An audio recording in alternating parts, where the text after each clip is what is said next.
ಸ ಪದ ಸ ಪದ ಸ ಪದ ಸ ಗಸದ ಗಸದ ಗಸದ ಗಸದ ಗಸದ ರಿ ಗ ಮ ರಿ ಗ ಮ ರಿ ಗ ಮ ರಿ ಗ ಮ ರಿ ಗ ಮ ಪದ ಮ ಪ ಗ ಮ ರಿ ಗ ರಿ ಸ ಯೇಸು की वाणी जीवन ज्योति यीशु की वाणी आत्मा शक्ति यीशु की वाणी जीवन ज्योति यीशु की वाणी आत्मा शक्ति जो इस वाणी पे है चलता अनंत जीवन मुक्ति पाता जो इस वाणी पे है चलता अनंत जीवन मुक्ति पाता यीशु की वाणी जीवन ज्योति यीशु की वाणी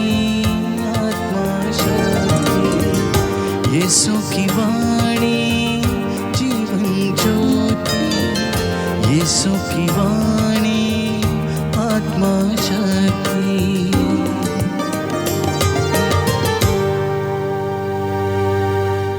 पहला पाठ प्रेरित चरित्र अध्याय 13 पद संख्या 13 से 25। ईश्वर ने दाऊद के वंश में मुक्तिदाता यीशु को उत्पन्न किया है। पौलुस और उसके साथी नाव से चलकर पाफोस से पंफिलिया के पेरजे पहुँचे। वहाँ यूहन्ना ने उन्हें छोड़ दिया और वह यरूशलेम लौटा।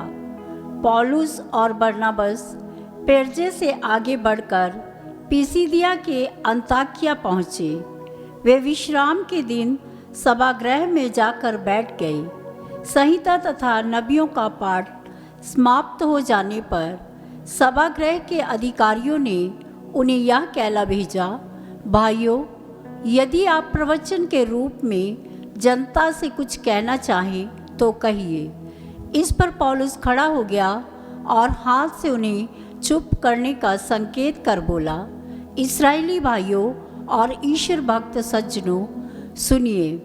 इस्राएली प्रजा के ईश्वर ने हमारे पूर्वजों को चुना, उन्हें मिस्र देश में प्रवास के समय महान बनाया और वह अपने भुजबल से उन्हें वहाँ से निकाल लाया। उसने 40 बरस तक मरुभूमि में उनकी देखभाल की। तब उसने कनान देश में 7 राष्ट्रों को नष्ट किया और उनकी भूमि हमारे पूर्वजों के अधिकार में दे दी।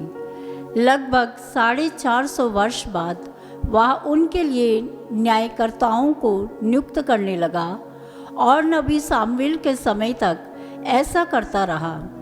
तब उन्होंने अपने लिए एक राजा की मांग की और ईश्वर ने उन्हें बेंजामिन वंशी कीश के पुत्र साउल को प्रदान किया, जो 40 वर्ष तक राज्य करता रहा। इसके बाद ईश्वर ने दाऊद को उनका राजा बनाया और उनके विषय में यह साक्ष्य दिया, मुझे अपने मन के अनुकूल एक मनुष्य येसे का पुत्र दाऊद मिल गया है। वह मेरी सभी इच्छाएं पूरी करेगा।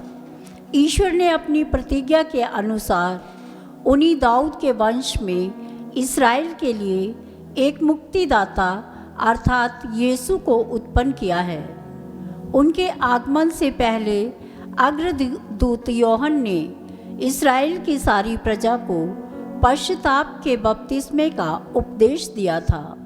अपना जीवन कार्य पूरा करते समय यूहन्ना ने कहा, तुम लोग मुझे जो समझते हो मैं वह नहीं हूँ, किंतु देखो मेरे बाद वह आने वाले हैं जिनके चरणों के जूते खोलने योग्य भी मैं नहीं हूँ। प्रभु की वाणी। ईश्वर को धन्यवाद। प्रभु आप लोगों के साथ हो और आपकी आत्मा के साथ। संत यूहन्ना के अनुसार पवित्र सुसमाचार। हे प्रभु तेरी महिमा हो। मैं ज्योति बनकर संसार में आया हूँ यीशु ने पुकार कर कहा, जो मुझ में विश्वास करता है वह मुझ में ही नहीं बल्कि जिसने मुझे भेजा है उसमें विश्वास करता है, और जो मुझे देखता है वह उसको देखता है जिसने मुझे भेजा है। मैं ज्योति बनकर संसार में आया हूं, जिससे जो कोई मुझ में विश्वास करे वह अंधकार में नहीं रहे। यदि कोई मेरी शिक्षा सुनकर उस पर नहीं चलता तो उसे मैं दोषी ठहराने नहीं, संसार का उद्धार करने आया हूं। जो मेरा तिरस्कार करता है और मेरी शिक्षा ग्रहण करने से इनकार करता है वह अवश्य ही दोषी ठहराया जाएगा। जो शिक्षा मैंने दी है वही उसे अंतिम दिन दोषी ठहरा देगी। मैंने अपनी ओर से कुछ नहीं कहा, पिता ने जिसने मुझे भेजा है आदेश दिया कि मुझे क्या कहना और कैसे बोलना है। मैं जानता हूं कि उसका आदेश अनंत जीवन है, इसलिए मैं जो कुछ कहता हूं उसे वैसे ही कहता हूं जैसे पिता ने मुझसे कहा है।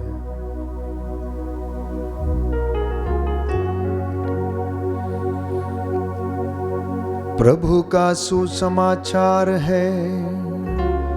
हे क्रिस्त तेरी स्तुति हो।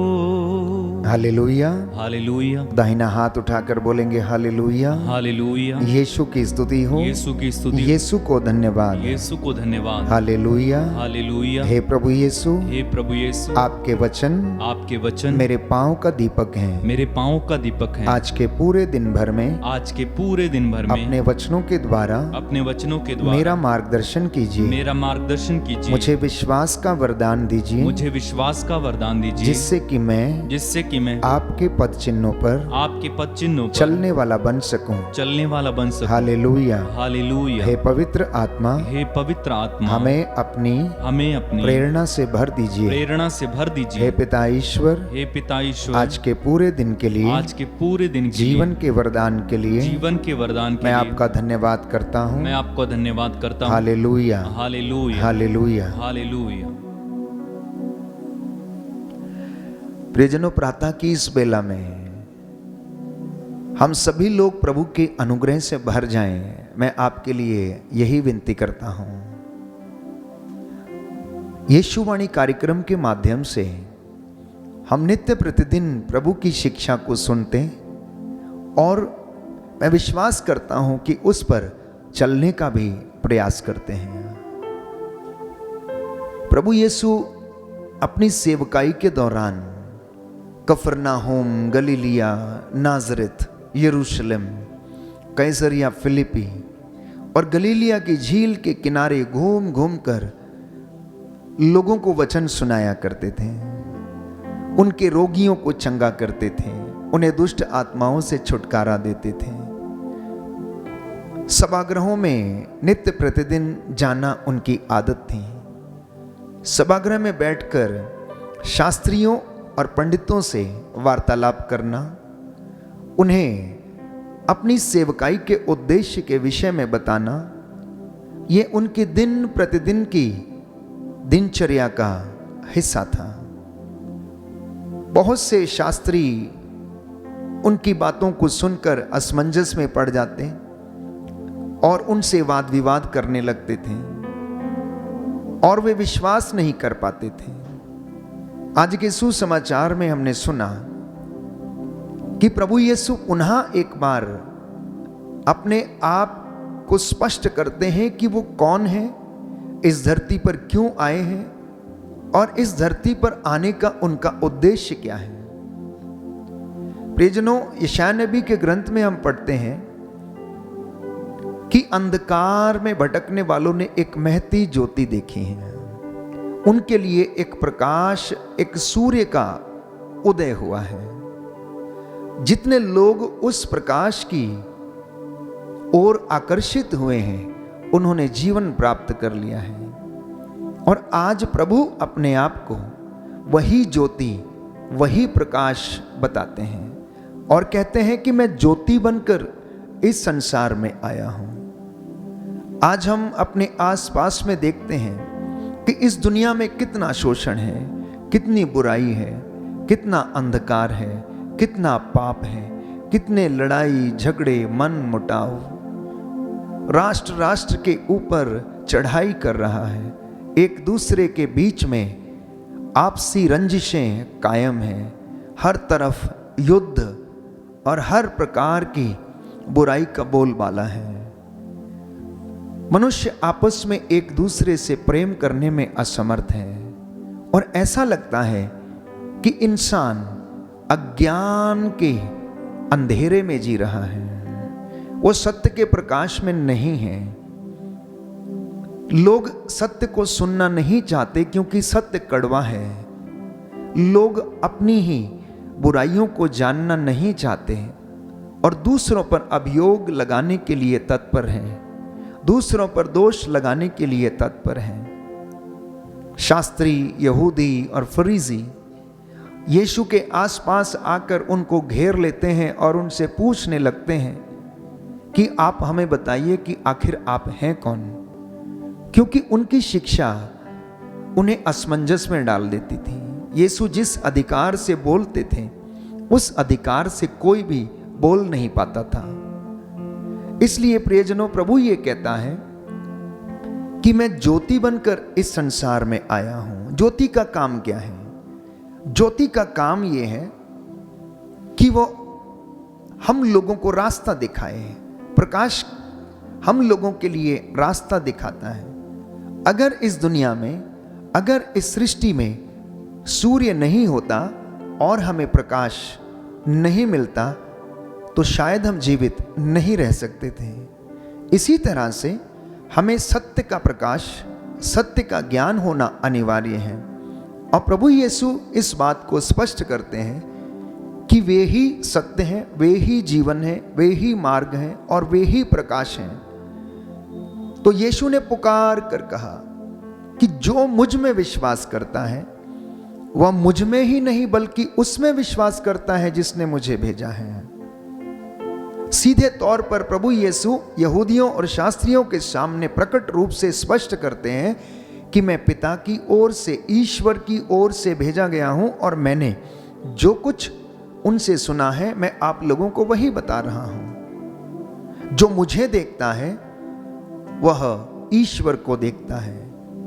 जी हां प्यारे भाइयों और बहनों, यदि आप वास्तव में ईश्वर के सामर्थ्य का अनुभव करना चाहते हैं कि ईश्वर कैसा है उसे अनुभव करना चाहते हैं, ईश्वर के गुण क्या हैं अगर आप उसे अनुभव करना चाहते हैं, तो वो सारे गुण यीशु मसीह में विद्यमान थे।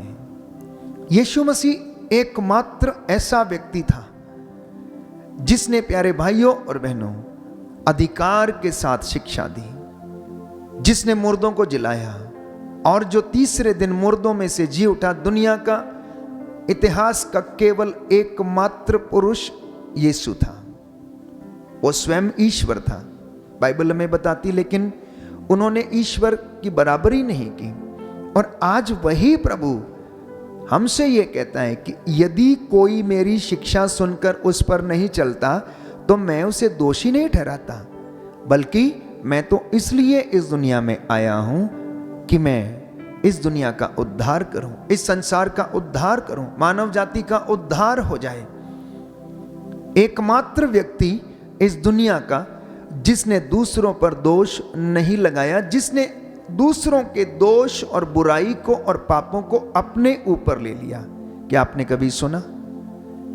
क्या आपने किसी इतिहास के पुरुष के विषय में ऐसा सुना जिसने कि दूसरों के पापों को अपने ऊपर लिया हो या दूसरों के लिए अपनी जान कुर्बान कर दी हो?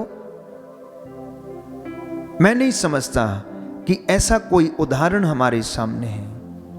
इसलिए प्रभु यीशु प्यारे भाइयों और बहनों ये कहता है कि अगर कोई व्यक्ति मेरी शिक्षा को ग्रहण नहीं करता और उसे ग्रहण करने से इनकार करता है तो वह अवश्य ही दोषी ठहराया जाएगा। जो शिक्षा मैंने तुम्हें दी है वही उसे अंतिम दिन दोषी ठहरा देगी। इसलिए मत्ती के सुसमाचार में प्रभु यीशु कहता है कि तुझे अपनी हर निकम्मी बात का हिसाब देना होगा, याद रख।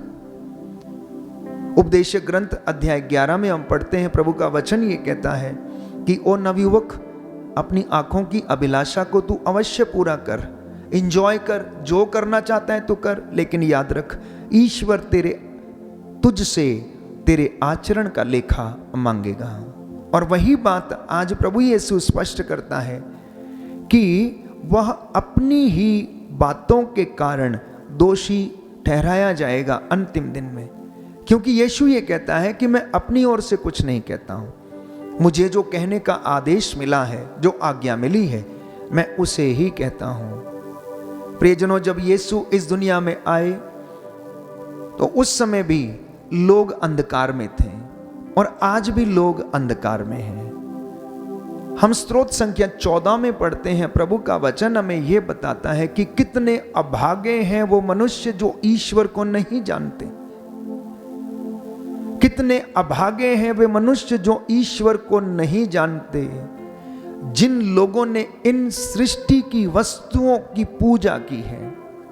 इंसान आज चांद की, पहाड़ों की, पेड़ों की पूजा करने में लगा हुआ है, लेकिन जिस परमेश्वर ने दुनिया में, सृष्टि में इन वस्तुओं को बनाया, वह ये भूल गया है कि उसको बनाने वाला कितना सुंदर होगा।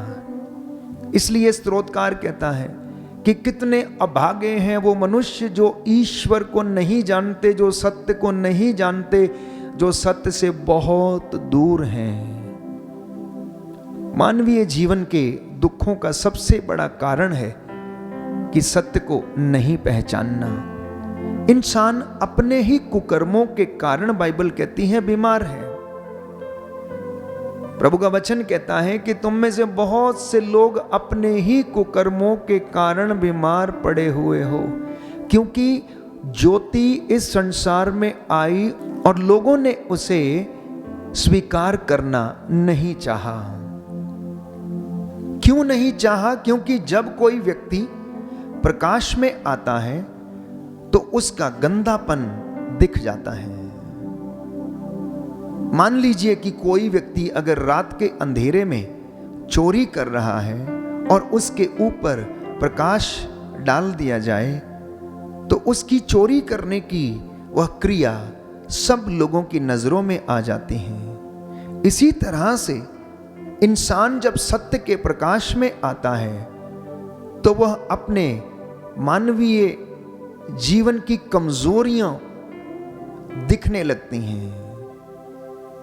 इसलिए प्यारे भाइयों और बहनों, अगर हम चाहते हैं कि हम सत्य में जीवन बिताएं और सत्य के अनुसार हम आगे बढ़ें, प्रभु की शिक्षा पर हम चलने वाले बने, उसे आत्मसात करें, तो हमारे लिए ये आवश्यक है कि हम प्रभु से परामर्श लें, प्रभु की शिक्षा को आत्मसात करें।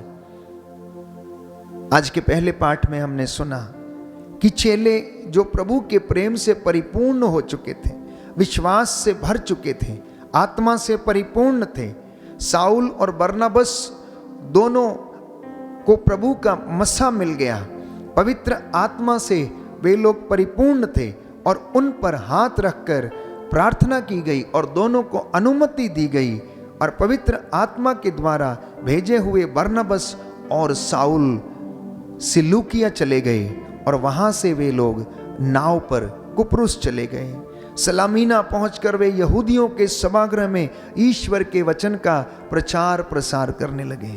जब उन्होंने ईश्वर की शिक्षा को, वचन को आत्मसात किया, जब वो सत्य के प्रकाश में आए तो वही प्रकाश लेकर वो लोगों के बीच में गए और जब लोगों ने उस शिक्षा को ग्रहण किया तो उन्होंने अपनी बुराइयों को त्याग कर ईश्वर के नजदीक आना उचित समझा। इसलिए प्रभु का वचन कहता है, मनुष्यों के हाथ पड़ने से अच्छा है ईश्वर के हाथों में पड़ना। और बाइबल हमें बताती है कि प्रेरित दूर दूर तक घूम घूम कर, गांव गांव, नगर नगर, शहर शहर प्रभु का वचन लोगों को सुनाते रहे। वचन बढ़ता गया, फैलता गया और अपना उद्देश्य पूरा करता गया। वे लोग यरूशलेम से लौटे और अपने साथ योहन को भी ले आए, जो कि मार्कुस कहलाता है। आज ये जिम्मेदारी मेरी और आपकी है। पिछले दिनों हम लोग सुन रहे थे कि प्रभु का वचन आत्मा और जीवन है, अपना उद्देश्य पूरा करता है। जब तक वो बीज ना बोया जाए वो फल उत्पन्न नहीं कर सकता है। इसलिए आज के इस पवित्र दिन में मैं आप सबके लिए प्रार्थना करूंगा कि प्रभु आपको आशीष प्रदान करे, रूह का दुगना मसा आपके ऊपर उतरे। आज का दिन आपके लिए आशीषों और अनुग्रह का दिन हो। आपके जीवन में प्रभु आज उत्साह पैदा करे, हाथ पैरों में बल दे, और जो बीमार हैं प्रभु उन्हें चंगाई प्रदान करे। जो चल फिर नहीं सकते उनकी हड्डियों की मज्जा तक में प्रभु का लहू पहुंचे, वो लहू जो शिफा देता, चंगाई देता है। जितने लोगों ने आज विश्वास किया है, प्रभु आपके विश्वास में आपको दृढ़ बनाए। आपके कोर्ट कचहरियों के जितने भी केसेस हैं, आज प्रभु उनमें आपको न्याय दिलाए। आपके दफ्तरों में प्रभु आपकी सहायता करे। आपके जो योजनाएं हैं, जो निर्णय आप लेने वाले हैं, मैं प्रार्थना करूंगा कि प्रभु आपके उन निर्णयों को भी आशीष प्रदान करे।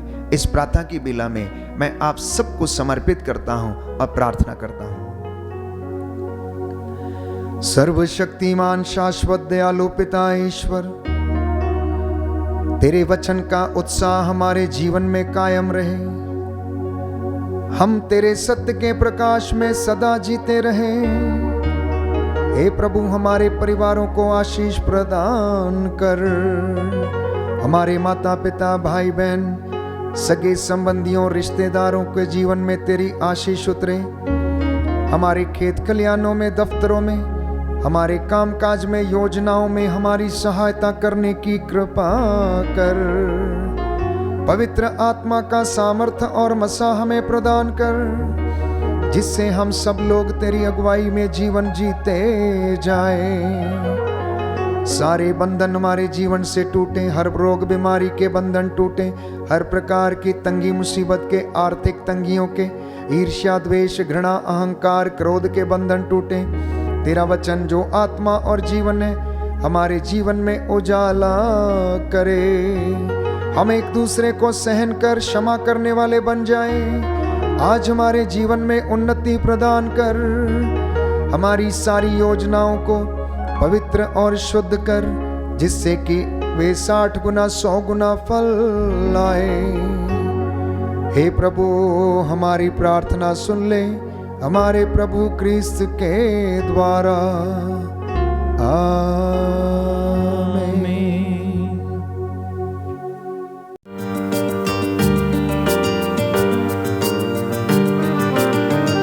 यीशु की वाणी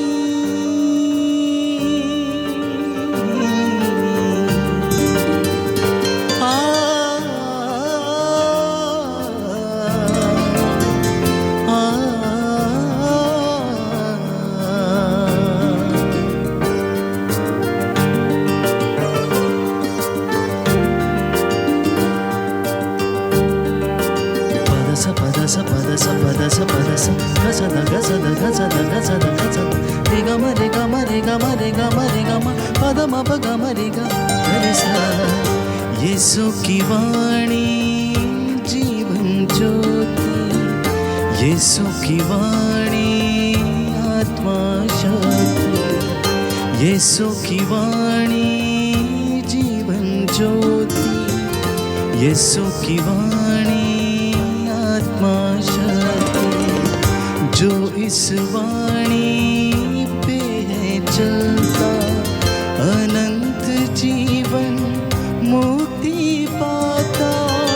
जो इस वाणी पे है चलता, अनंत जीवन मुक्ति पाता।